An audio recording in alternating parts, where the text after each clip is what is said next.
What's going on YouTube? JT is Born here, and welcome back to another edition of my DC comic book reviews. And in this video, I'm going to be talking about Batman, Superman, World's Finest, issue number 13, written by Mark Waid with art by Dan Mora.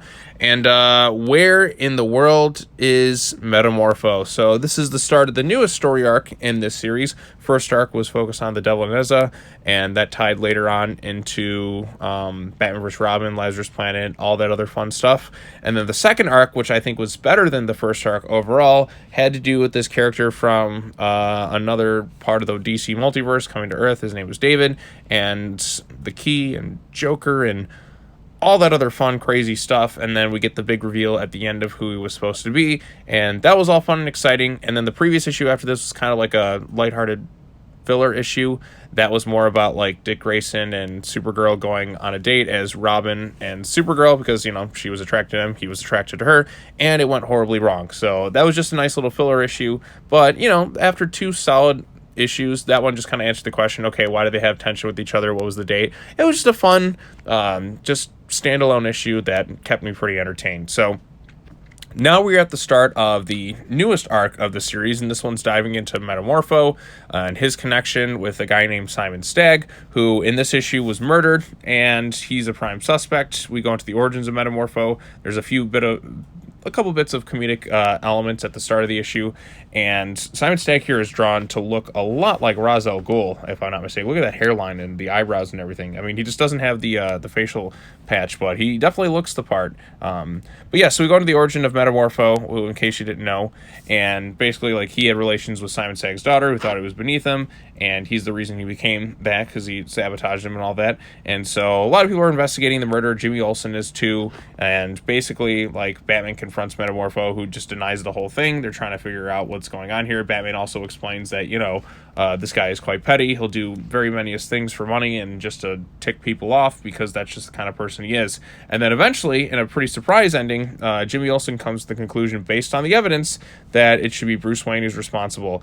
And I thought that was an interesting bit of a cliffhanger, because it kind of comes right out of nowhere and surprising. But as Batman said, the guy's so petty, things kind of make sense in their own little way.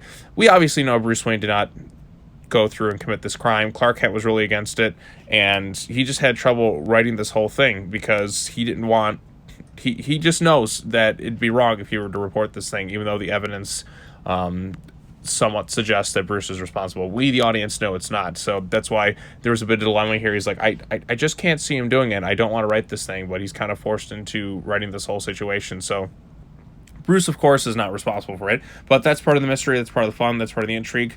Artwork, what else can I say at this point? Dan Mora's artwork is fantastic. He's arguably the best comic book artist at DC right now. I mean, every issue between that and the colors in that, everything looks great.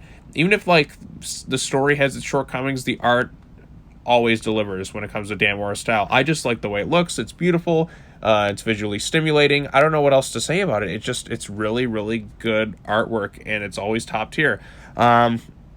Good start to the beginning of this new arc overall. World's Finest has not had a single bad issue with it. It's a safe bet every single month. Like, when you get to World's Finest, you know it's going to be pretty solid overall. So I don't know what else to really add with it. I thought it had an interesting setup. We'll see how it goes and unfolds. Not everything's going to be this 10 out of 10 masterpiece or anything like that, but as a first issue in this new arc, I enjoyed it, and I'm looking forward to seeing how it all unfolds from here, because the first two arcs were really, really good, especially the second arc. And this one I think will probably be pretty good too. So there you go. Those are my quick thoughts on it. If you read the issue, let me know what you thought of it in the comment section down below. Be sure to like this video, share it with your friends, subscribe to the YouTube channel for more content, all that other fun stuff. Next thing up, I got to cover the latest issue of Wonder Woman, which is part 2 of this Lazarus Planet tie-in storyline. And then after that, later on today, you'll see our video on John Wick Chapter 4. And I think that's pretty good in terms of, you know, comic book stuff for this week. I can't think of anything else I agreed to review. Some stuff I may just read on my own, because I just don't always have the energy to cover everything, and it's fun to just have something where I don't have to worry about, like, making a video on it. I could just kind of enjoy and read it, so we'll see where it goes from there. But anyways, if you have any thoughts on the issue, let me know in the comment section below, and all that other fun stuff. And yeah, I think that's it. As always, thank you so much for joining me.